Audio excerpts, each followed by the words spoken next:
I'm going to talk a little about dressings on your bucktails. The dressing is going to flare up the bucktail and give it a completely different profile. Like here's an 1.5 ounce bucktail.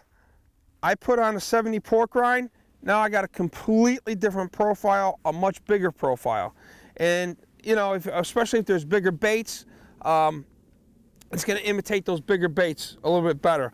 Also, if I want to cast, if I'm into a wind and I'm throwing a 1.5 or 2 ounce bucktail or whatever, 3 ounce bucktail, and I got like a 30 knot wind in my face, I want to cut through that wind, I'm gonna I probably won't use, this is 70 pork rind, I'm not gonna use the 70 pork rind.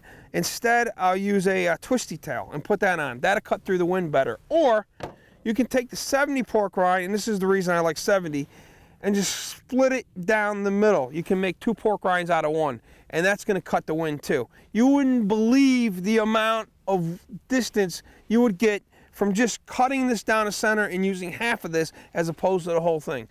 Becomes a completely different bucktail, and it cuts through the wind. You know, just a little tip on bucktails. I could talk 10 days on bucktails.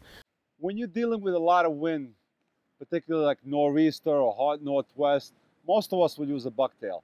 And it's very difficult to get any distance. Now granted, the fish are usually in tight, but sometimes that another foot or two of distance to get behind that wave is very important.